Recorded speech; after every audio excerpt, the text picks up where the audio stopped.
네, 안녕하세요. 아침 일찍 이렇게 오셔가지고 너무 감사드립니다.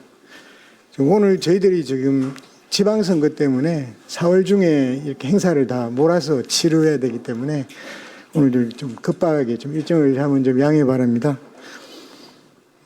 이번 토론회는 먹사니즘 전국 네트워크 동물복지특별위원회에서 좀 제안을 하셔가지고 마침 저희들이 지금 ASF 관련해서 사료관리법을 개정안을 지금 발의를 한 상태입니다. 동종 포식 사료나 잔반 사료는 좀 금지를 하자 하는 그런 내용이 골자고요. 그래서 오늘 이 혈액 부산물 이분도 굉장히 좀 앞으로 많이 또 관심사고 또 어떻게든 이것도 잘 활용을 해야 되기 때문에 이 토론회를 열게 됐습니다.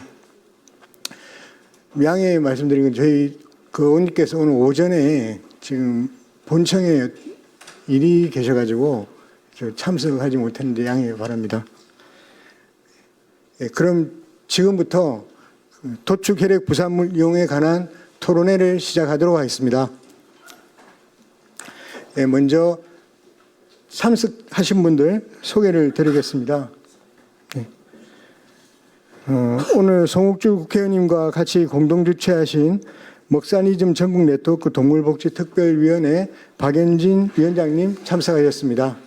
반갑습니다. 그리고 김시윤 건국대 수의대 교수님 참석하셨습니다. 김재경 농식품부 축산환경자원과장님 참석하셨습니다. 성학모 주식회사 PMD 연구소장님 참석하셨습니다. 예, 박혜성 아미노랩 연구소 대표님 참석하셨습니다. 김정주 농식품부 구제역방역과장님 참석하셨습니다. 예, 오늘 제가 그 시간이 좀 쫓겨서 국민의회는 생략을 했고요. 그리고 오늘 그 공동 주최해 주시는 박연진 우리 먹사니즘 전국 네트워크 동물복지특별위원장님의 환영사가 있겠습니다. 네. 안녕하십니까. 먹사니즘 전국 네트워크 동물복지특별위원회 위원장 박연진입니다. 이른 시간에 이 바쁜 시간 내주셔서 참석해 주셔서 무척 감사드립니다. 먼저 이 자리를 마련해 주신 송옥주 의원님과 관계자분들께 감사 인사 또한 드립니다.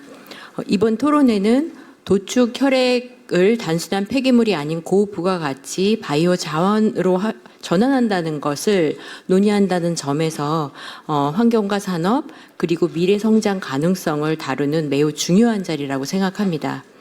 특히 이러한 자원 순환적인 접근은 그린 바이오 산업의 그 정책적 산업적인 의미가 크다고 볼 수 있겠습니다. 다만 이 과정에서 반드시 고민해야 될 부분이 있다고 생각합니다. 바로 사회적 수용성입니다.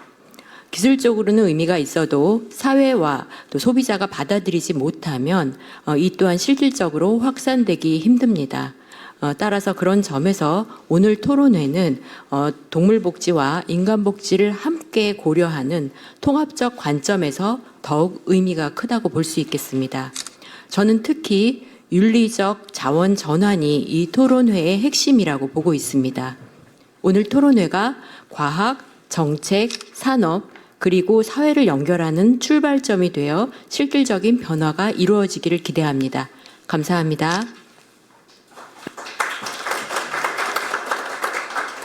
예, 그래서 토론회를 빨리 좀 진행을 하도록 하겠습니다.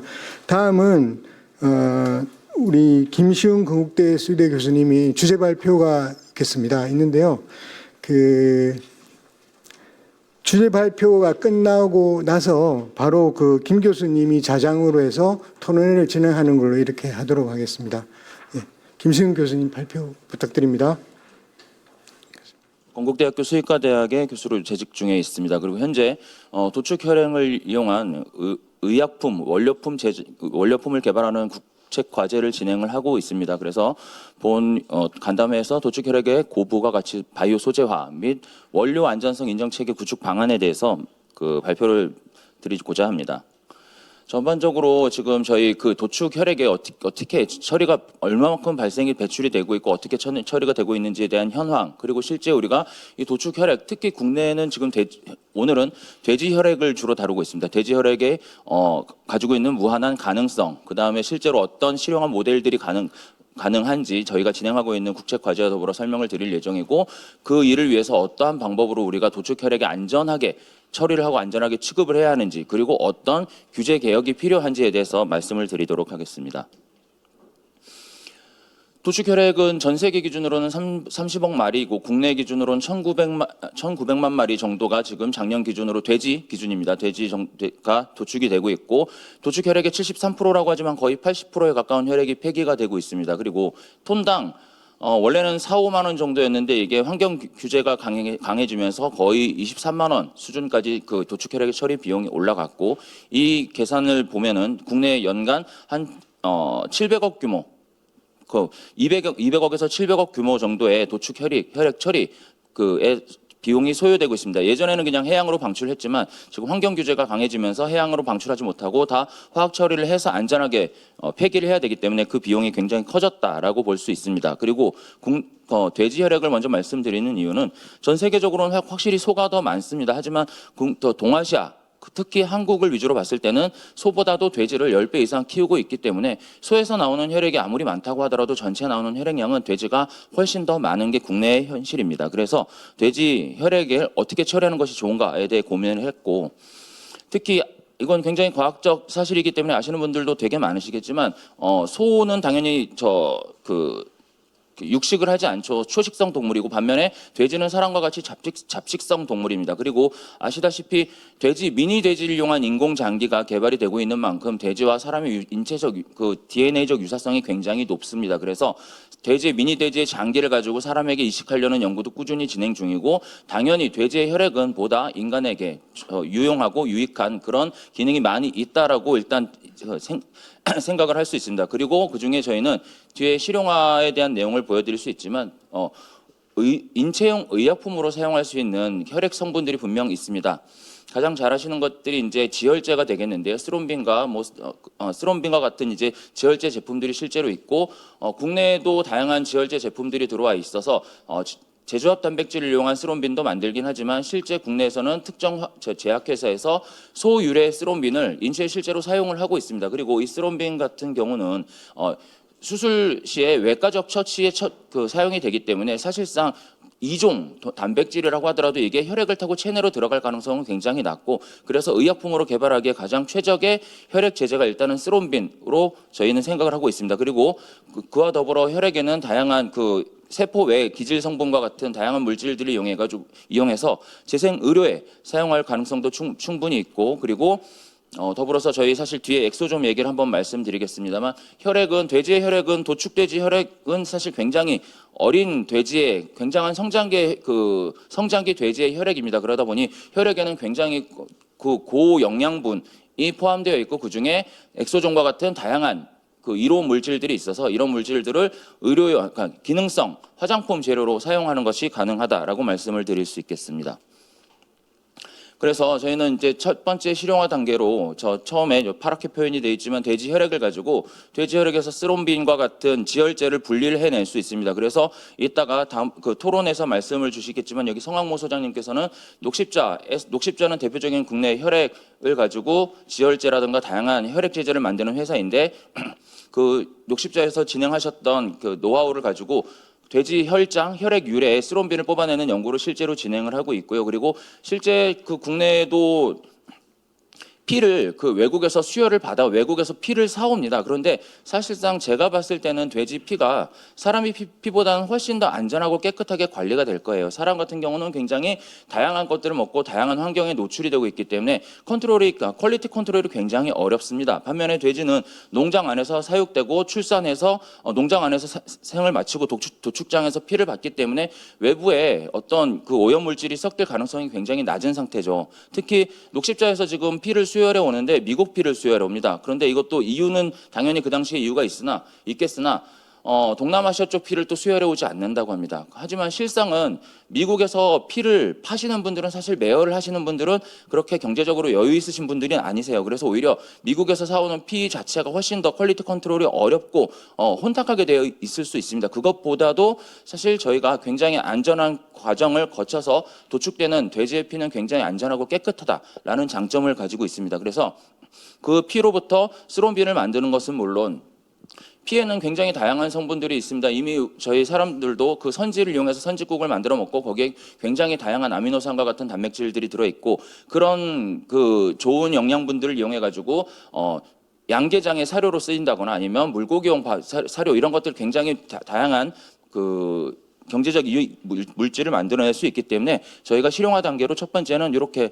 스론빈과 알부민 등을 말씀을 드렸습니다. 그리고 알부민 제가 미처 말씀 못 드렸는데 지금 저희 SK 플라즈마에서 김현재 매니저님이 자리에 함께 해주셨는데 이쪽에서도 지금 그 돼지 혈액의 알부민을 어떻게 활용하면 좋을까에 대한 고민을 하고 계셔서 본 자리에 함께 참석해 주셨고 제가 이따가 의견도 좀 여쭤볼 계획입니다. 그리고 그 앞서 말씀드린 바와 같이 이제 혈장유래 화장품 성분을 말씀드리겠습니다.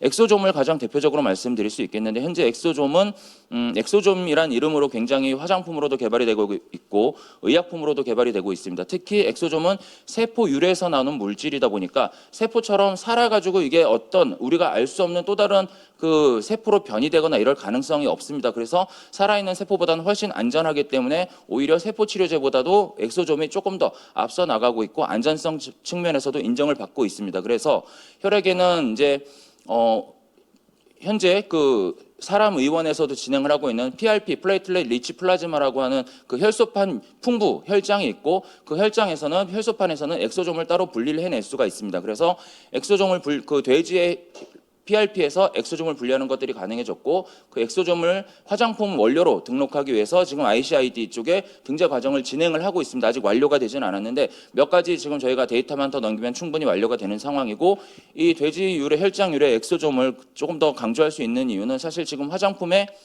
식물유래 엑소좀을 굉장히 많이 팔고 계세요. 그리고 특히 아까 박현진 위원장님께서 말씀 주셨던 것처럼 인식의 개선이 필요한데 당연히 사람한테는 식물보다는 동물 유래 엑소좀이 사람한테 훨씬 더 작용 기전이 가깝고 작용할 가능성이 훨씬 더 높습니다. 그렇기 때문에 화장품 특히 피부 의료라든가 이런 쪽에 사용할 수 있는 화장품 원료로서 저희가 엑소좀을 준비를 하고 있고 마찬가지로 지금 좀 이따 저기 토론을 맡아주실 박혜성 그 대표님께서도 이 엑소좀을 이용한 화장품 개발을 함께 도와주고 계십니다. 그러면 과연 사실 저희가 가장 우려하는 바는 이 돼지 도축 혈액이 얼마만큼 깔끔하게 유지가 되고 관리가 될 수 있는가 이런 부분인데 실제로 다음에 이제 대표님께서 더 자세한 내용을 말씀 주시겠지만 기존의 도축장에서 이렇게 굉장히 오염도가 심하고 피해 오염 물질이 들어갈 수 있는 이런 환경은 이미 아닙니다. 아마 여기 그 도축 돼지 양돈 사업과 관련된 많은 일을 하시는 분들이 계시지만 관리가 깨끗하게 잘 되는 곳은 정말 외부에 오염이 될 부분이 없이 깔끔하게 콜드 체인으로 수합이 되고 유통이 되고 있습니다. 그래서 굉장히 밀폐형 시스템을 이용해 가지고 외부에 오염 물질이 들어가지 않을 만큼 관리가 잘 되고 있다는 부분을 저는 일단 구두로만 먼저 말씀을 드리고요. 실제로 그 과정들은 이따가 조금 더 자세히 말씀을 드리겠지만 그 혈액이 체열되는 과정에서부터 도축장에서 별도의 벨트를 써가지고 그쪽에 외부 물질이 전혀 유입되지 않게 수압을 하고 그 다음에 제가 알기로는 냉동 보관을 이용해서 그 탱크 차량을 이동해서 냉동 보관까지 해가지고 콜드체인 유통이 굉장히 깔끔하게 되어 있다라는 것을 저도 지금 설명을 들어서 배워서 알고 있습니다. 그래서 이런 부분들이 있고 특히 다양한 아마도 이번에 지금 ASFV가 여기서 문제가 됐던 것 같은데 ASFV가 물론 혈장에 있을 수도 있습니다. 그러니까 어떤 그 다양한 루트를 통해서 감염이 됐을 수도 있고 한데 이 ASFV 같은 경우는 일단 이제 저기 성황모 소장님께서 다시 한번 불알아에 대해 말씀 주시겠지만 그 가수분해라든가 열 처리를 통해서 굉장히 깔끔하게 혈액을 관리하고 있고 그 혈장 안에 있는 바이러스가 그때까지 남아있기는 사실 불가능합니다. PCR이라는 검사 방법의 한계상 일정 부분의 프래그먼트만 있다고 하더라도 얘네들이 증폭이 돼서 마치 그 바이러스가 있는 것처럼 사람들이 오해를 하실 수 있는데 그 바이러스는 사실 이미 열 처리가 돼가지고 그 활성을 잃어버린 감염력을 잃어버린 그런 바이러스가 되게 됩니다. 극단적인 예를 들었을 때 계란을 삶았을 때 삶은 계란에서 그 병아리가 태어난다라고 그런 비유를 할 수 있을 정도로 사실 그 불활화가 안전하게 된 바이러스 같은 경우는 감염력이 전혀 없는 안전한 그 원료이다라는 걸 다시 한번 말씀드리고 싶고요. 이러한 과정을 통해서 사실 저희는 일단 아마 농식품부에서 먼저 이렇게 함께 해주셨고, 제가 지금 돼지유래 스론빈을 가지고 인위로 접근을 하면서 또는 알부민을 가지고 다양한 방법을 접근하고 있지만 그 과정에는 규제에 걸린 부분들이 굉장히 많습니다. 일단 여기에서는 먼저 그 농식품부와 함께 그리고 검역원을 통해서 동물용 의약품으로 먼저 선행이 될 수 있고, 그 동물용 의약품에서 아마 그 돼지혈장에 대한 부분도 안전성을 관리를 하게 될 겁니다. 식약처에서는 돼지혈장을 먼저 다루진 않으실 거예요. 그래서 동식품부와 그 검역원 쪽에서 돼지혈장에 대한 그 규제 기준을 정확히 세워주시고, 그 규제 기준을 가지고 이제 식약처까지 올렸을 때 저희 스론비는 사실 인체 의약품을 목표로 하고 있기 때문에, 그리고 화장품도 마찬가지로 식약처에서 승인을 받게 됩니다. 그래서 원료는 일단 동물이지만 동물이기 때문에 농식품부와 검역원의 관리를 함께 받고, 그 기준을 가지고 식약처로 가지고 올라갔을 때 식약처에서도 인정해 줄 가능성이 굉장히 높아서 이렇게 각 거버넌스 간의 상호 그 인증할 수 있는 방안까지 저희는 고민을 하고 있습니다. 그래서 아까 말씀드린 것처럼 이미 미국 같은 경우는 이미 돼지 혈장이 많이 사용되고 있고 소혈장도 엄청 많이 사용되고 있습니다. 그리고 유럽도 이 혈액 유래, 혈액 제제들을 다양한 면역 보조제라든가 혹은 아까 말씀드렸던 것처럼 그 동물의 사료 그리고 의약품 이런 쪽에 실제로 사용이 되고 있고, 그런 만큼 국내에서도 사실 선제적으로 특히 돼지에서는 국내가 굉장히 제일 앞서 있을 겁니다. 저희가 그래서 돼지 혈액을 이용한 다양한 유형 물질을 개발해서 글로벌 리더가 될 수 있는 그런 기회가 지금이 딱 적기라고 저는 생각을 합니다. 네, 이런 내용으로 저희는 발표를 준비했고요. 마지막으로 이제 사실 저희 이제 의원님께서 그 가장 강조하고 계신 환경 리사이클링에 대한 얘기가 되는데, 되게 도축 혈액의 좋은 점을 말씀드렸지만 사실 이 사업의 근간에는 버려지는 도축 혈액을 좋은 쪽으로 재활용할 수 있다. 그래서 환경 오염을 최소화하면서 사회에 도움이 되는 방향에 발전을 할 수 있다라는 부분을 여기서 말씀드리고자 한 것입니다. 그래서 이런 표로 제가 지금 이 발표를 마칠 계획인데, 도축 혈액은 보시는 바와 같이 폐기물이 아닌 준비된 미래 자원이다라는 말씀을 다시 한번 드리면서 발표 마치도록 하겠습니다. 감사합니다. 네. 우리 발표 화면이 이쪽에 위치했던 관계로 다음 우리 지정 토론자인 성학모 PMD 연구소장님이 PT 발표하실 거죠? 요 그대로 발표 계속 하시겠습니다. 네, 반갑습니다. 저희가 제약 쪽에 일을 하고 특히 사람 혈액에 관한 안전성이 워낙 컸기 때문에 그걸 이제 수십 년간 진행해 왔고요. 해서 이런 ASF 관련된 사항에서 좀 관심을 갖고 있었기 때문에 오늘 이제 참석을 해서 말씀을 드리겠습니다. ASF 관련돼서 이제 최근에 이슈들을 좀 정리를 해봤는데요. 결과적으로는 사람 혈장의 제조 공정과 어떤 유사한 방법으로 결국 이 공정에 도입을 해야 되는 필요성에 대한 인식을 하게 되고, 그래서 각각 이제 단계별로 이루어졌을 때 어떤 오염들이 있을 수 있는 요소를 최대한 차단하는 쪽으로 해서 진행하는 것들이 제조 공정상에 또 고민돼야 될 상황인 것 같습니다. 그리고 또 하나는 실제 이제 어떤 경우도 어떤 바이러스든 이 동물 특히 돼지 혈액에서 유래될 수 있는 모든 바이러스를 제거했다는 어떤 신뢰성 있는 자료를 확보를 해야 될 것 같습니다. 그것이 바이러스 안전성에 관한 이제 보고가 될 텐데요. 그럴 경우는 모든 바이러스를 대상으로 시험할 필요도 없고, 현재 사람 같은 경우는 5개의 모델 바이러스를 통해서 검증된 걸로 신뢰성을 확보하고 있는 상태입니다. 현재 이제 최근에 안전성 관련된 여러 가지 얘기가 나왔는데, 살펴보면 결국 원료 과정에서 고온 처리를 하게 되면 이런 바이러스는 이제 제거될 수 있는 과정이 될 것 같고요. 그 다음에 사료 같은 경우도 이제 사료관리법상에서는 현재 그런 바이러스에 대한 부분이 이제 중금속과 곰팡이, 독소, 세균 및 대장균 정도만을 유해물질로 구분해서 관리하고 규정하고 있는 부분에서 이런 부분들이 제도적으로 보완될 부분이 있을 것 같습니다.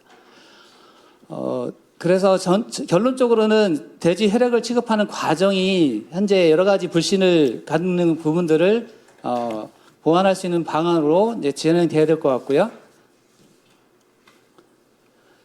그래서 이제 공정에 대해서 간략히 한번 살펴봤습니다. 그래서 이제 사람 혈액도 마찬가지지만 혈액 수거에서 어떻게 바이러스를 오염된 거를 차단할 것인가 굉장히 많은 고민이 있고, 그렇기 때문에 농장별로 이루어지는 여러 가지 그 사육 환경이 있는 부분들을 실제 맞게끔 거기에 더 적절한 조치를 피해야 될 것 같습니다. 바이러스 검사라든가 선별 이 과정들이 표본적으로 어떻게 할 것인지 이런 것들이 이제 시뮬레이션 결과를 통해서 해야 될 거고, 결국 모든 그 대지를 검사한다는 것은 이제 비용적으로나 농장이 현실상 어렵기 때문에 그걸 표본적으로 어떻게 할 것인지에 대한 그 부분하고 병적 관리를 어떻게 할 것이냐, 그것이 또한 기록으로 남아서 추적 관리 가능한 쪽으로 가야 될 부분들, 이게 농장 현실에서 얼마나 맞춰갈 수 있을지 이런 고민이 필요한 사항인데, 어쨌든 선별이 잘 이루어져서 감염되지 않은 그 돼지가 도축될 수 있는 쪽으로 최대한 만들어 가야만이 이 안전성을 보장할 수 있는 상황이 될 거라고 판단하고 있습니다. 그 다음에 저희가 혈액을 가지고 이제 이렇게 의약품이나 사용하게 되면 응고가 되면 안 되기 때문에 항응고제를 처리를 하는 과정이 추가될 것입니다. 그랬을 때 그러면은 이제 혈장만을 얻게 되는 과정으로 갈 것이고요. 아까 이제 공장에 이제 설명드린 대로 결과적으로 공장에 이송되는 과정부터 시작해서 재오염이 될 수 없는 그런 환경을 만드는 게 필요한 상황이고요. 하나는 이제 5톤 정도가 한번 도축할 때 처리가 된다 한다면 그 5톤이 하나에 풀링돼서 전체로 하나의 대표성 있게 그걸 검체하는 것은 이제 오염된 혈액이 있을 때 5톤을 버려야 되는 쪽도 충분히 있기 때문에, 그래서 그걸 지금 현재는 한 3개 정도로 분할해서 수집을 하고 있다고 합니다. 그래서 그거를 5톤을 3개 분할했을 때 그 3개만 샘플링해서 검사하고 있고, 그것을 이제 풀링이라 하는데 그 검사에서 음성 혈장만 사용할 수 있도록 한다면 5톤이 하나의 그것으로 바이러스가 오염됐을 때 폐기되는 것이 아니라 3개 분할되어 있기 때문에 하나는 오염된 혈장이 있을 때 2개는 살릴 수 있는 상황도 있어서 그런 어떤 분할해서 안전성을 확보하는 선도 고민할 상황인 것 같습니다. 성분 분리가 이루어지고 있는데 혈장과 혈액이 분리될 때는 실제 어떤 그 오염에 대한 어떤 바이러스 살면에 관한 부분은 존재하지 않은데, 이때에 어쨌든 이제 재오염이 없도록 하는 게 최선인 것 같고, 효소과수 분해에 대한 조사 결과 보니 56도에서 3시간을 진행하고 있습니다. 그래서 이 과정이 화장품의 경우에는 56도씨 14시간을 처리하는 경우 있고, 결국 이게 공식적으로도 저온 살균과 낮은 pH에서는 바이러스가 사멸된다는 그런 결과들이 오래전부터 있습니다. 사람 실제 우리 글로불린이라고 하는 우리 그 인체에 투여하는 그런 것도 낮은 pH에서 저온 살균하는 그런 사례들도 있고요. 그다음에 이제 네 번째로는 여감의 탈취 공정이 있는데, 여기서는 이제 불순물 제거 위주로 되어 있기 때문에 이것도 이제 공정주 재오염 방지하는 쪽. 그다음에 마지막 농축 및 건조에서는 스프레이 드라이잉이라는 이제 고온에서 그 건조하는 과정에서 이 온도에서 웬만한 바이러스들은 다 제거되는 쪽입니다. 문제는 시간이나 온도에 대한 차이가 있겠지만 결국 검증을 통해서 밝혀내게 되면 이 정도 온도에서는 웬만한 바이러스는 다 제거된다고 볼 수 있는 쪽이 되겠죠. 그래서 실제로 고온 살균에서 바이러스 사멸이 이제 이 과정을 통하면 10의 4승 정도가 제거되는 것이 증명되어 있습니다. 동물 유래 바이러스에서 안전 확보 전략은 이제 시약처의 생물학적 안전성 강화 사업이 2001년부터 시작됐고, 제가 그 사업에 같이 참여를 했었습니다. 해서 한남대 교수님께서 이제 김인석 교수님께서 이제 주로 이걸 이끌어 오셨는데요. 실제 그 바이오PS라는 회사를 세워서 바이러스 밸리데이션을 진행하고 있습니다. 서비스를 진행하고 있고, 그 회사가 설립된 목적 중에 하나가 동기 중에 하나가 식약처가 주관해서 이거 우리나라 국내에서 이런 사업들이 원활하게 이루어지려면 우리 외국에서는 너무 비싸기 때문에 국내에서 할 수 있도록 해보자 해서 진행이 되어 왔고, 저희가 이제 태반유래, 사람 태반유래 것까지도 바이러스 검증을 진행해서 아무 문제 없는 걸로 확인됐습니다. 그런 식으로 국내에도 있기 때문에 이런 국내 기업이 하기에는 큰 부담 없이 할 수 있는 정도로 될 수 있다는 말씀드리겠고요. 해서 보면은 여기에 보면 실행 성과에서 보면 이런 가이드라인을 만들고 해서 이제 혈액 분해체제 품질 평가 가이드, 이걸 통해서 인허가 받을 때 그런 과정을 거쳤는지를 다 문서적으로 검증하는 쪽으로 해서 관리를 함으로써 안전성을 확보하는 쪽으로 진행이 되어 왔습니다. 현재도 진행되고 있고 관련해서는 돼지 혈액이 아니라 돼지 콜라겐 쪽에 뼈 이식제 이쪽에서도 같은 맥락으로 지금 인체에 사용되기 때문에 시가처가 그렇게 관리하고 있습니다. 이제 핵심적으로는 그러면 이제 ASF나 구제역이라든가 온갖 그 많은 위험한 바이러스들이 존재하는 가운데 우리는 어떻게 이걸 검증할 것인가? 기본적으로 이제 바이러스 선택을 필요로 합니다. 어떻게 검증할 건지는 대표 바이러스를 결정을 해야 되거든요. 그래서 이 5가지로 이제 정해진 원칙이 있고요. 가장 핵심적인 것은 모든 종류의 바이러스를 제거 또는 불화할 수 있다는 걸 보여줘야 된다. 이것이 어긋나면은 안 되죠. 그래서 학술적으로나 어떤 공식적인 어떤 객관적인 자료를 통해서 이 부분이 입증된 모델 바이러스를 결정하게 됩니다. 특히나 더 그 선택된 바이러스는 물리화학적 처리에 큰 저항성을 나타내는 것이어서 다른 미지에 동정되지 않은 바이러스의 클리어런스를 보장할 수 있어야 한다. 아직은 모르지만 특히 이제 뭐 빙하가 녹아서 새로운 어떤 그 바이러스 존재에 대한 우려성도 많지 않습니까? 그런 것까지도 포괄할 수 있는 이 바이러스 선택이 되면 이것에서는 이제 오염에 관한 문제에서 안전할 수 있다는 걸 보장할 수 있는 쪽이 될 수 있거든요.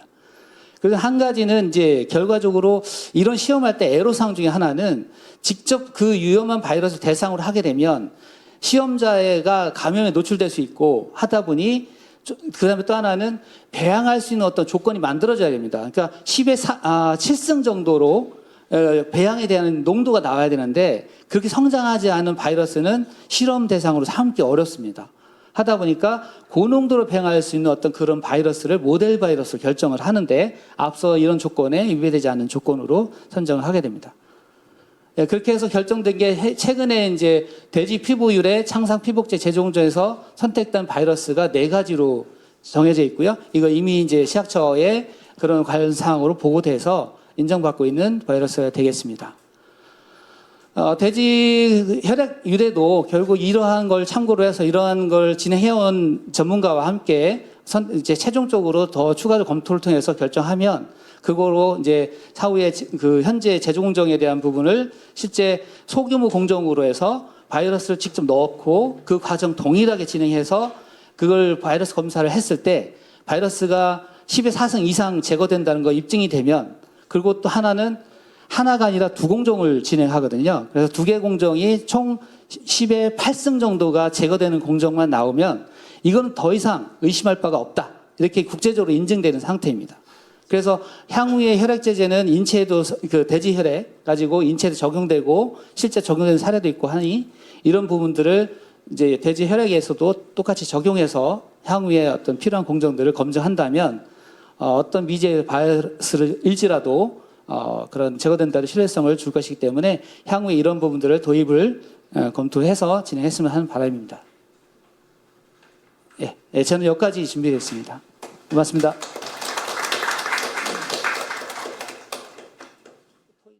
네, 다음번 토론을 아미노랩의 박혜성 대표님께서 진행해 주시겠습니다. 네.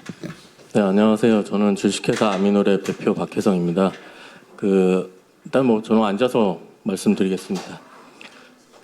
자료 자체도 준비하고 말씀을 드릴까도 생각은 하지만 오늘 여기서 핵심인 것은요. 그러니까 도축장에서 발생하는 돼지 혈액이든 소 혈액이든 혈액을 자원화해서 사용을 해야 되는 거는 분명한 명제이고 다만 그 전염병이라든지 이런 부분에 대한 리스크가 상존하기 때문에 이거를 어떻게 해소할 것인가. 즉 재활용을 하는 데 있어서 이런 위험, 리스크를 어떻게 최소화해서 재활용해서 그 물질들을 사용할 것인가가 핵심인 것 같습니다. 일단 기본적으로 도축장에서 발생하는 혈액을 무조건 폐수 처리한다고 하면은 도축장의 비용 발생 구조가 생기고요. 그에 따라서 도축장 같은 경우는 도축을 줄일 예정이고 그렇게 되면은 돼지 농장들은 돼지를 제때 출하할 수 없을 겁니다. 그렇게 되면 유통되는 돼지고기 물량이 줄어서 결국은 소비자 물가에 인상에 영향을 주는 그런 요인들이 발생을 하기 때문에 결국은 돼지 혈액이든 소혈액이든 도축장에서 발생하는 혈액은 무조건 활용을 해야 됩니다. 저희가 이제 저희 회사 같은 경우는 한 10여 년부터 그 혈액을 수거를 해서 이 혈액을 효소로 가수분해를 해서 혈액 내 단백질을 그 기능성 펩타이드나 아미노산, 프리아미노산 단계로 쪼갠 다음에 이것을 활용하는 소재를 개발을 해왔습니다. 첫 번째로는 이제 그거를 아미노산 비료로 활용을 하고요. 둘째는 이제 유도 단백질이라고 해서 아미노산 사료 첨가제로 활용을 하고, 세 번째는 화장품 원료로서 활용을 해왔습니다. 지금 저희가 건국대하고도 엑소점이라든지 이런 부분에 대해서 연구를 진행을 하고 있지만, 사실 발생하는 혈액량에 비해서 이런 의학용이나 화장품 용도로 소재를 활용하는 것은 한계가 있습니다. 그러니까 매스 활용을 하지 못하면 사실 도축혈액 재활용이라는 데는 의미가 없습니다. 매스로 활용을 하기 위해서는 최소한 그의 양에 상응하는 양을 재활용할 수 있는 비료라든지 사료라든지 이 두 가지 방향으로 갈 수밖에 없고요. 그 외에 나머지 이제 첨단 분야 고부가 가치로 갈 수 있는 양은 분명히 존재는 하지만 양은 한정돼 있는 걸, 이거를 감안을 해주셔야 되고요. 최근에 이제 ASFB가 문제가 된 거는 이제 국내산 혈장 단백질이라는 데서 바이러스 균체가 검체가 돼서 그게 문제가 됐고요. 실질적으로 뭐 이 혈장 단백질은 미국이나 유럽에서 40년, 50년 전부터 혈액 자원화를 통해서 만들어 왔고, 또 새끼 돼지의 면역력의 증강에 영향을 준다고 해서 반드시 사용하게끔 사료업계에서는 거의 불문율처럼 되어가고 있습니다. 물론 최근에 들어서는 이 혈장 단백질의 기능적인 역할이 단순히 면역력을 향상시키는 게 아니라 그 새끼 돼지 소장 내에서의 플러싱 효과를 나타내기 때문에 굳이 안 써도 된다는 사료 업계들도 많이 나타나고 있고요. 실제로 한국의 대형 사료 회사 중에서는 혈장 단백질을 10년 전부터 쓰지 않고 있습니다. 그 쓰지 않게 된 배경은 우리나라는 전염병의 청정 국가가 아니기 때문에 그런 위험성 때문에 안 쓰는 것도 있고요. 하지만 혈액을 사료나 비료 쪽에서 관점에서 활용을 할 때 어떤 단계로 어떻게 처리를 했을 때 이 바이러스 불활화가 가장 명확하게 될 수 있냐, 그런 공정을 이제 저희가 개발을 해갖고 저희가 이제 그거를 지키고 있습니다. 사실은 최근에 이제 도축장에서부터 그 혈액을 수집하는 탱크에서부터 지금 PCR 검사를 진행한 지가 얼마 되지는 않습니다. 한국에서는. 근데 저희는 이제 10여 년부터 진단 키트가 없을 때부터 외국에서 수입을 해다가 진단 키트로 혈액을 수거하는 과정에서 먼저 진단을 하고, 저희 공장에 입고할 때도 테스트를 하고 제품을 만들어서 출고할 때도 테스트를 했습니다. 이러한 그 단계별로의 방역을 그 세이프티에 대한 거를 계속 지켜왔었고요. 그리고 가장 중요한 거는 혈액의 단백질에 그 효소 처리를 해서 가수분해를 된다. 여기에서 또 하나의 단계가 있고, 그다음에 건조를 하기 전에 살균하는 단계도 있습니다. 그 다음에 건조를 하게 되고요. 그 다음에 상온에서 일정 기간 이상 유지를 하는 그런 단계도 있습니다. 외국의 혈장 같은 경우에 왼쪽에 보시면 혈액을 원심 분리를 해서 건조를 하고 포장 출고를 합니다. 저거는 미국의 APC라는 회사나 소낙이라는 회사가 만드는 방법이고요. 저기서 공장에서 출고를 하기 전에 창고에서 20도씨를 유지한 상태에서 14일을 보존하게 되어 있습니다. 그렇게 되면 바이러스 불활화에 대한 이러한 대한 자료가 굉장히 많이 있습니다. 그러니까 저 회사들이 그런 자료들을 많이 준비하고 논문들도 많이 준비하고 했던 이유는 역시나 상식적으로 제기될 수 있는 전염병에 대한 그 우려 때문입니다. 우려 때문에 저런 자료들을 많이 준비해왔고 여태까지 검증을 해왔던 거고요. 근데 다만 이 혈장 같은 경우는 원심 분리를 하고 나서 살균을 할 수 없는 게, 살균을 해버리면 혈장은 굳어집니다. 굳어지면 역시 그거를 활용할 수 없고요. 부무 건조할 때도 온도나 시간이 굉장히 민감한데, 이게 온도가 조금만 높거나 아니면 시간이 조금만 길어져도 이 새끼 돼지 사료의 면역 첨가제로서의 역할을 상실하게 됩니다. 그래서 저희가 이제 새로운 방법을 고안을 해서 그 방법으로 지금 제조를 하고 있는 거고, 그 사료 같은 경우에는 플러싱의 효과가 아닌 실제로 기능성 펩타이드가 면역 T세포 활성화를 목표로 하는 그런 그 사료 첨가제를 만들고 있고요. 그러니까 우리나라가 아닌 그 유럽 같은 경우에는 혈장 단백질을, 그러니까 동종급이를 원칙적으로는 금지를 합니다. 다만 혈장 단백질은 예외적으로 예외적인 사용을 허가를 합니다. 다만 새끼 돼지 때부터 이 혈장 단백질을 만드는 모든 공정이 추적 관리가 가능할 때 그럴 경우에만 가능하고요. 그거에서 벗어나는 혈장 단백질은 사용할 수가 없게 돼 있습니다. 하지만 현실적으로 우리나라에서 양돈장부터 도축장, 새끼 돼지가 철저히 관리돼서 추적하고 그 피가 어디까지 가서 추적되고 이게 현실적으로 불가능하거든요. 사실은 격리된 양돈장도 필요하고 도축장에서도 할로우 나이프라는 그 체열 시스템도 필요하지만 현실적으로 그 산업에 있어서 그게 굉장히 좀 먼 얘기인 것 같습니다. 실질적으로 도축장에서 할로우 나이프도 도입은 해봤지만 이게 도축 시간이 엄청 오래 걸리기 때문에 채산성이라든지 이런 부분들에서 걸림돌이 되고 있고요. 산업에서는 역시나 그 경제성이 우선이기 때문에 그런 걸림돌이 굉장히 큽니다. 그래서 그런 구조를 장기간에 걸쳐서 바꿔야 하는 것은 옳은 방향이긴 하지만 현실적으로 지금 불가능하고 당장은 어떻게 할 수 없는 상황이기 때문에 그 혈액을 이용하기 위해서 어떻게든 신뢰를 줄 수 있는 방법과 공정으로 하는 게 핵심이라고 생각합니다. 그래서 도축장에 혈액이 수집되는 과정에서부터 진단검사를 하고 유통하는 과정에서도 철저하게 진단검사를 하고 또한 이 바이러스 불활화를 그러니까 최대한으로 불활화를 해서 거의 사멸시키는 수준까지 가기 위한 여러 가지 단계의 공정을 도입을 해서 그 자체를 사료나 비료 등으로 활용할 수 있게 하는 방법. 그 방법이 저희 회사가 만들었다고 해서 주장하는 건 아니고요. 산업에 현실적으로 가장 타당한 방법이지 않나 이렇게 생각합니다. 오늘 여기까지만 말씀을 드리고요. 더 기술적인 거, 구체적인 거는 사실은 이 자리에서 말씀드리기도 힘들고 그다음에 이해도 바로 안 가실 테니까 다음 토론으로 넘어가도록 하겠습니다. 이상입니다.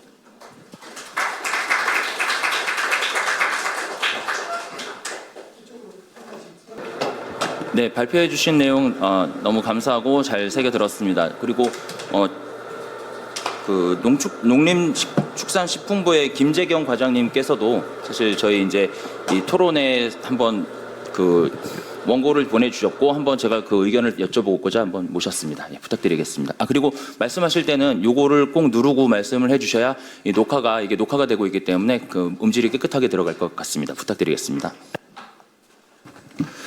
예, 농식품부 축산환경자원과장 김재경입니다. 저희 과에서는 사료하고 분뇨 업무를 담당하고 있는데요. 오늘 앞서 발제해 주신 거 보니까 이제 돼지 혈액을 좀 다양하게 이용하자고 하시는 것 같고요. 일단 저는 제 담당이 사료이기 때문에 사료에 대해서 좀 한정해서 좀 말씀을 드리도록 하겠습니다.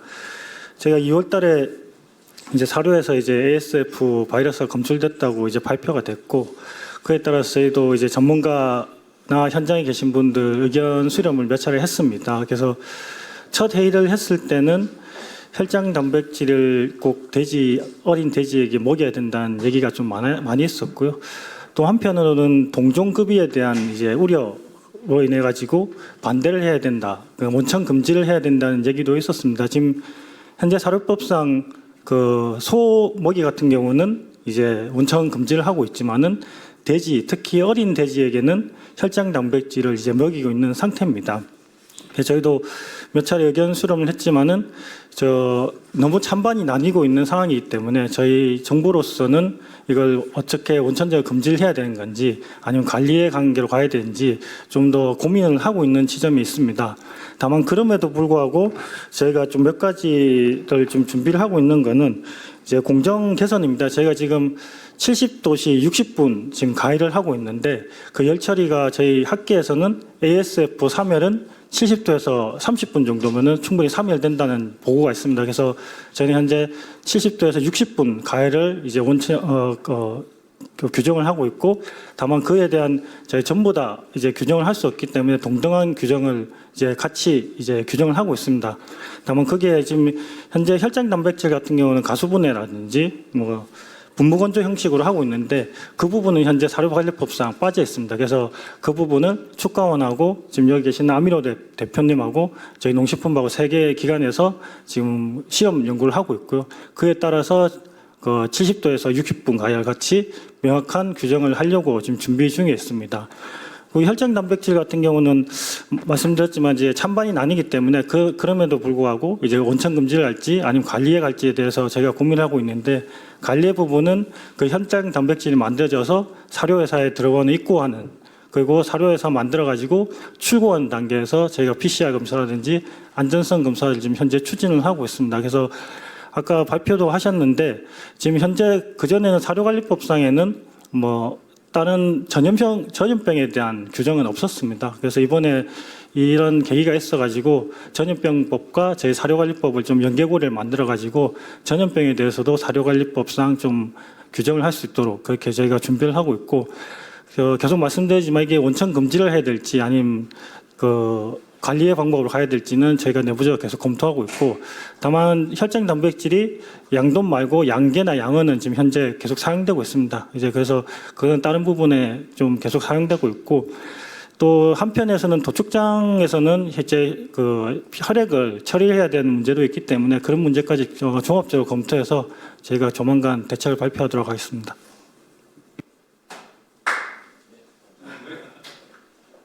네, 감사합니다.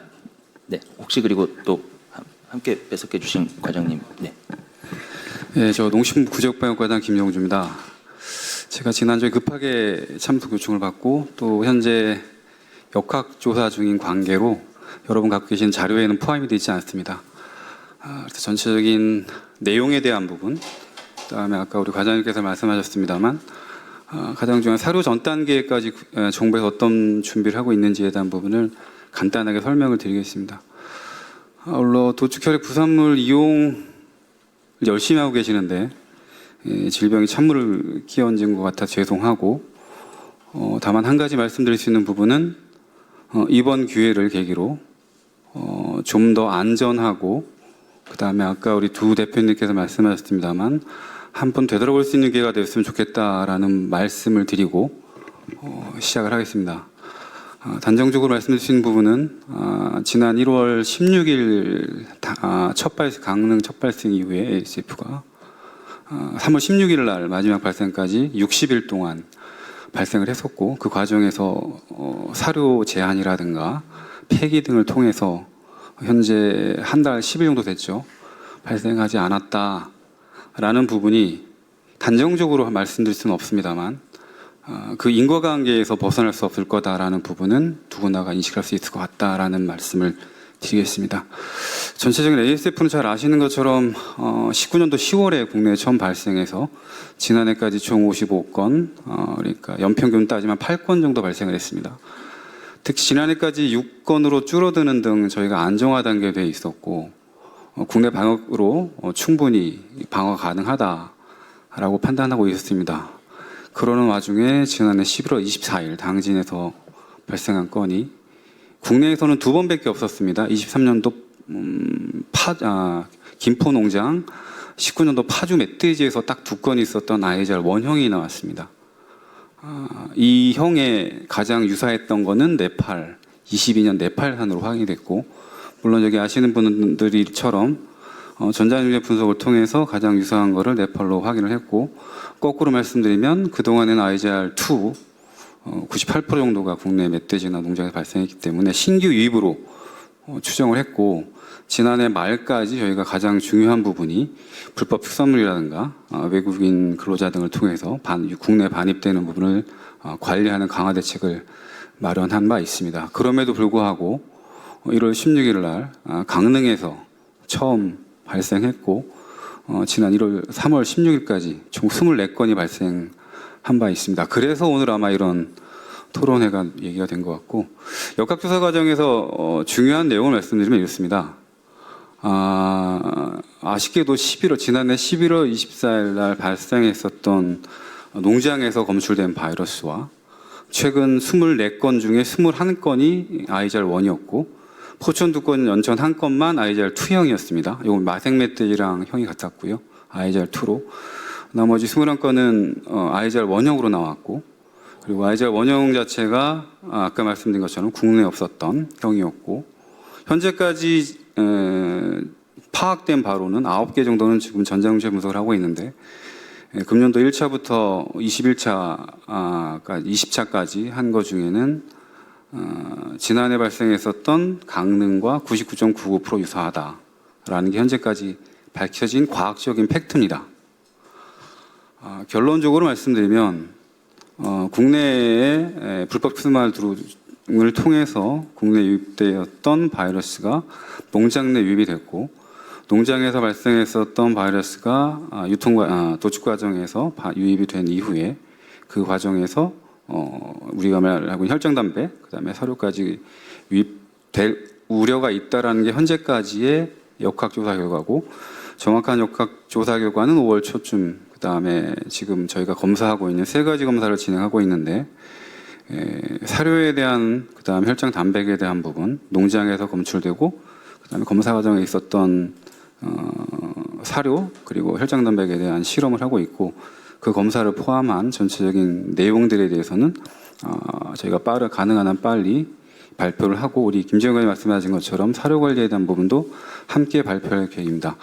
여기서 한 가지만 조치에 대한 부분만 간단하게 말씀드리겠습니다. 그러면 정부에서는 뭘 하고 뭘 할 거냐에 대한 부분이 궁금하실 것 같고요. 우선 강릉권에서 말씀드렸습니다. 결국은 국내에 불법 축산물이 반입되지 않도록 하는 것이 그 첫 번째일 거고, 가장 중요한 부분은 국경 검역에서 하는 게 가장 좋겠죠.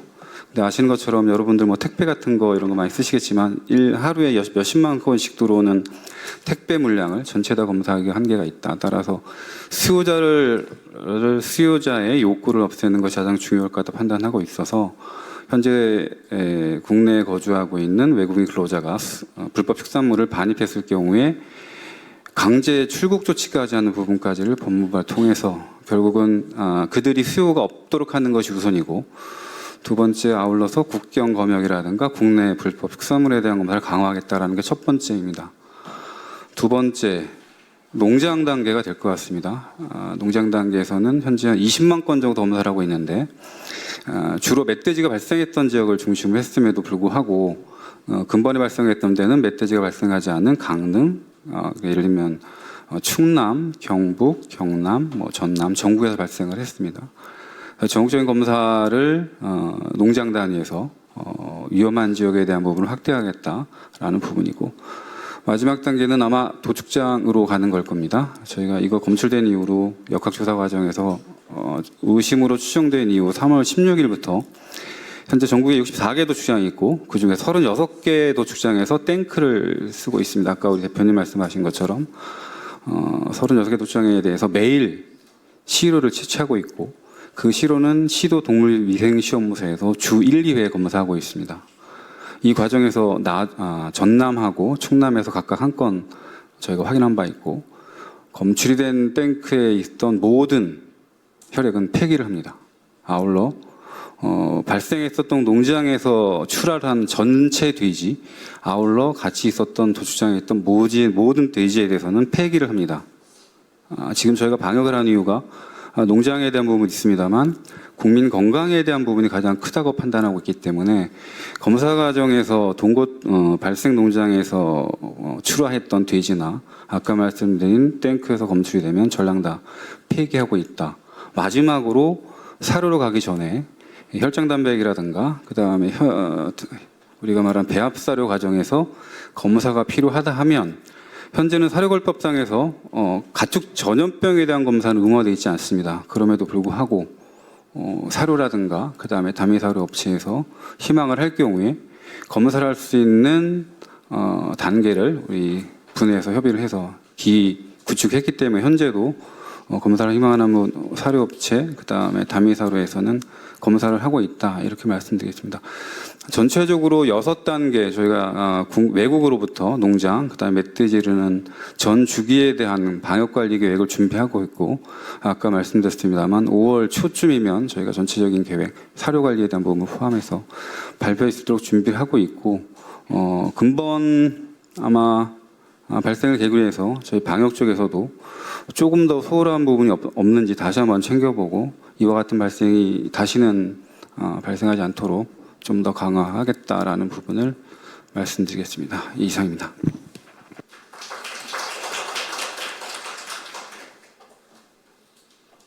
네, 말씀 잘 들었습니다. 혹시 관련해서 네, 말씀 주시면 네.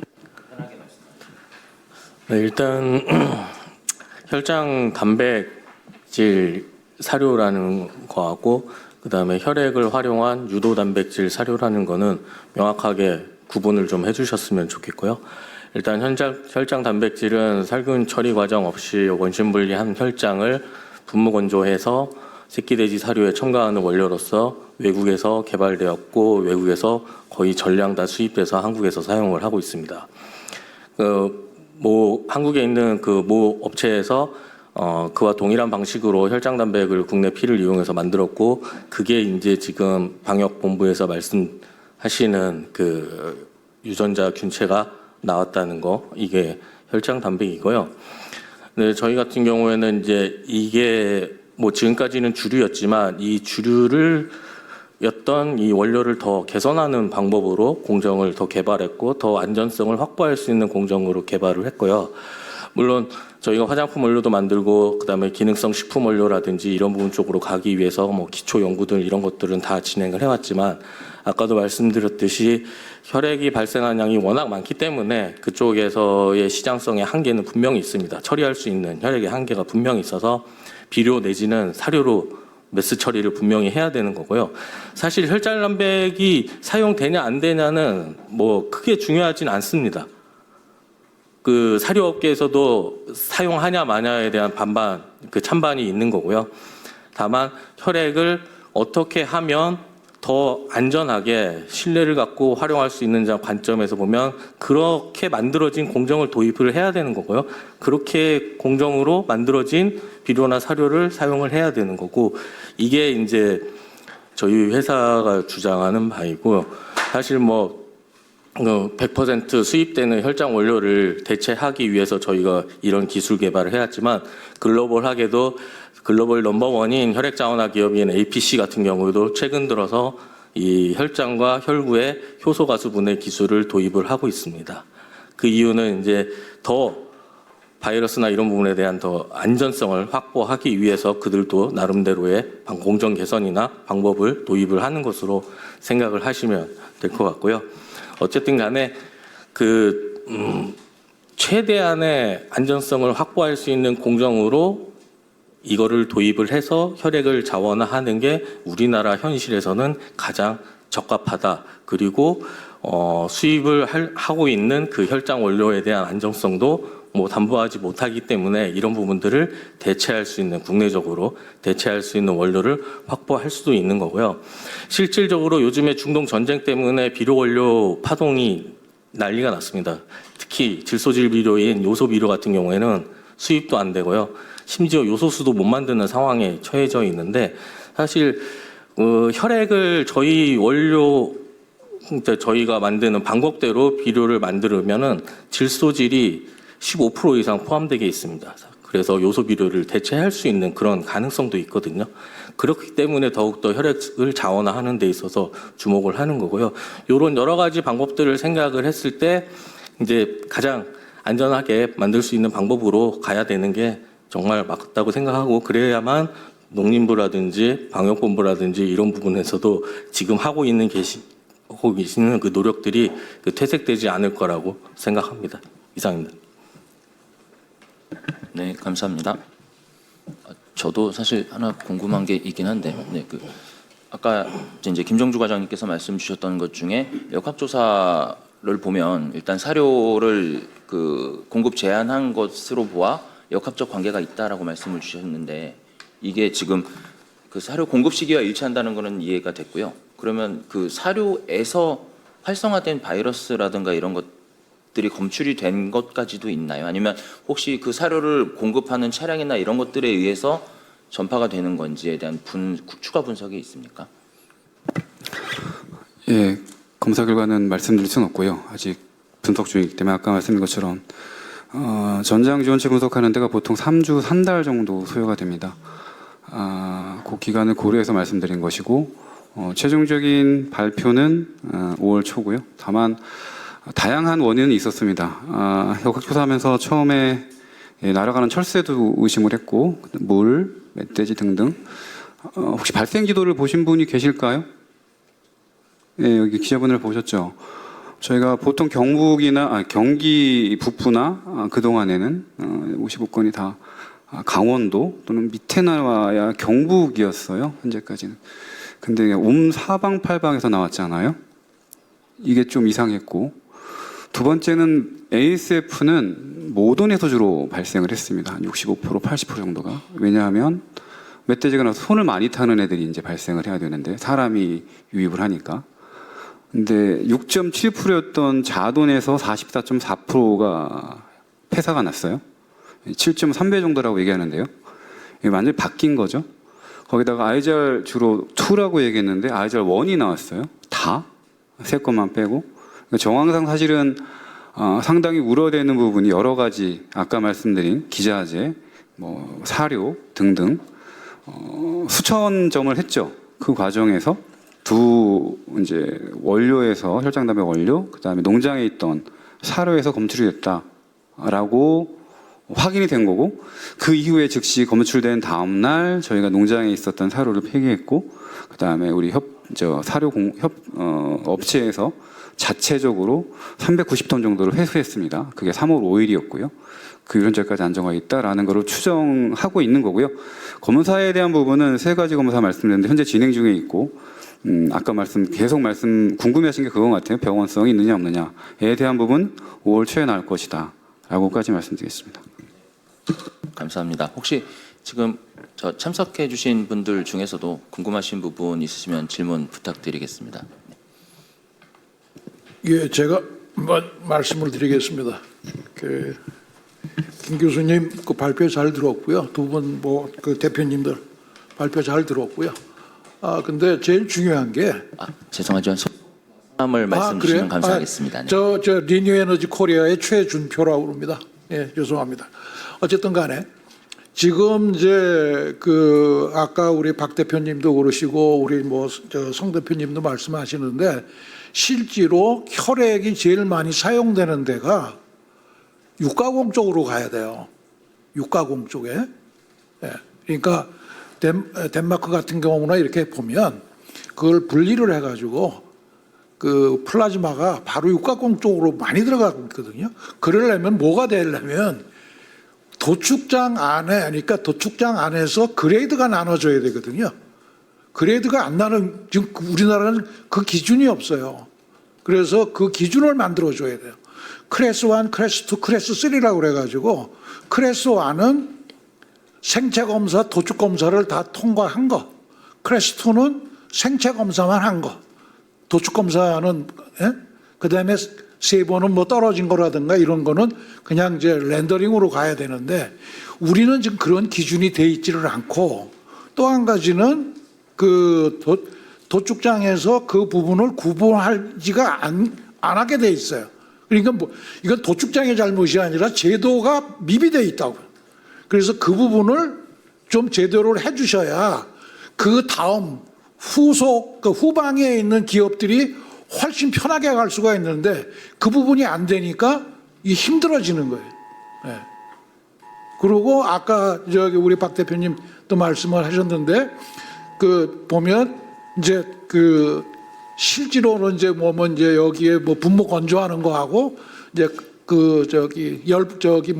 가수해 갖고 이런 게 갈라지는데 그런 걸 가기 위해서라도 좀 더 좋은 양질의 혈액 제품을 만들기 위해서는 반드시 그 부분을 갈라줘야 돼요.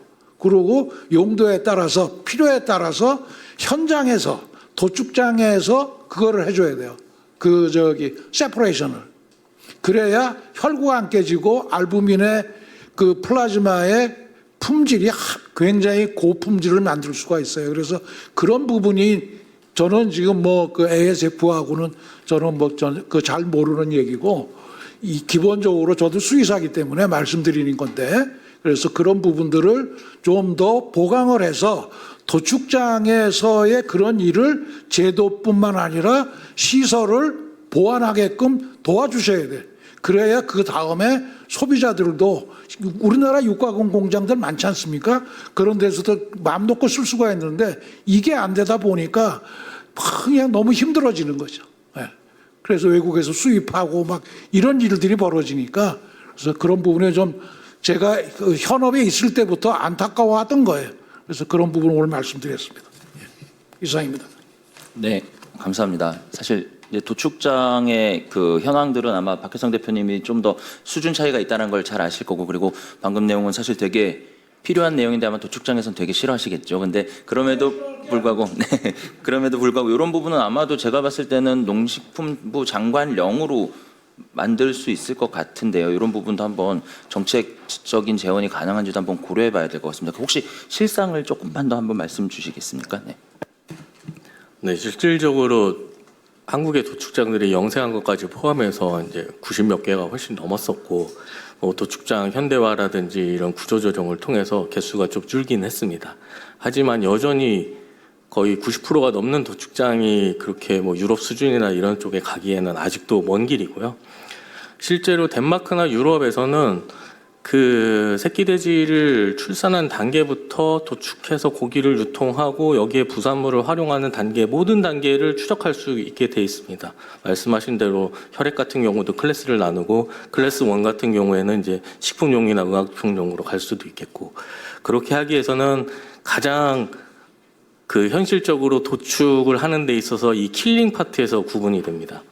유럽 같은 경우에 이제 킬링 파트에서 큰 주사기 같은 거를 도체에 꽂아서 혈액을 뽑아내는, 우리말 쉽게 예를 들면 우리 혈액할 때, 아니 헌혈할 때 하는 모습이라고 생각하시면 되고요. 근데 한국은 그렇지 않습니다. 이 목덜미에 칼을 쑤셔가지고 경동맥을 끊어내거든요. 이렇게 해서 혈액을 수집하고 있고, 이게 거의 1초, 2초에 한 마리씩 도축이 됩니다. 그런데 할로우 나이프로 했을 경우에는 이게 몇십 배의 시간이 걸려요. 그러다 보니까 도축장에서 이 도축 물량을 소화해내는 이런 과정에서 그런 문제들이 발생을 하고, 그 다음에 시설 같은 경우에도 기존의 도축장에서 이 할로우 나이프를 도입해서 이거 주사 바늘을 돌릴 만한 공간도 안 나옵니다. 킬링 파트에서. 그러니까 기존의 도축장을 전부 다 좀 과격하게 말씀드리면 다 때려 부시고 유럽 형태로 만들어 가지고 가면은 분명히 됩니다. 혈액도 깨끗하게 수집할 수 있고요. 근데 실제로 조금 생각이 있으신 도축장 분들께서 그거를 도입했다가 역시나 그냥 정말 방치하고 있어요. 그런 주사기 같은 경우에도. 그래서 현실적으로 그런 부분들이 좀 불가능하기 때문에, 그다음 농장 관리도 불가능하고 도축장 관리도 불가능하기 때문에 그 이웃단에서 방법을 지금 현실적으로는 찾는 게 우리나라 사정에는 더 확실하고 동남아시아 사정에서도 더 확실하고요. 그다음에 미국에서도 할로우 나이프를 도입해서 도축을 하는 게 대다수는 아닙니다. 일정 부분은 수직 방열, 수평 방열을 통해서 도축을 하고 있고요. 하지만 역시 그 피가 활용이 되지 않냐? 그건 아닙니다. 혈장 분말로 만들어져 가지고 우리나라에 수입되고 있고요. 그러니까 아까 대표님께서 말씀해 주신 대로 그렇게 선진화되기 위해서는 정말 많은 시간과 돈이 필요할 겁니다. 근데 그 돈을 누가 낼 것이냐, 어떻게 해줄 것이냐, 이게 문제인 거죠. 제가 여기서 이 자리에서 말씀을 드리는데, 할로나이프를 국내에 도입한 사람이 제 장본인이고요. 했던 데가 협신해서 안 쓰고 있는 이유도 제가 다 알고요. 그다음에 APC가 하는 방법도 다 알고, 그거를 할로나이프를 쓰자는 얘기가 아니고 그런 기준이 있어줘야 하나씩 바꿔간다는 거죠. 네. 그리고 APC에서 하는 거는 지금 그 수평 방열이 지금 문제니까 그거를 수직 방열로 해서 혈액이 떨어질 때에 이거를 이렇게 쏟아져 내려오는 거는 어떤 거 접촉하지 않고 가는 그런 형태로 가고 있거든요. 그래서 이런 부분을 좀 더 이렇게 점진적으로 생각을 해야지 도축장이 작다고 그래가지고 못 가는 거지 뭐 그러면. 예. 이상입니다. 저희 죄송한데 잠깐 첨언 드려도 되겠습니까? 예.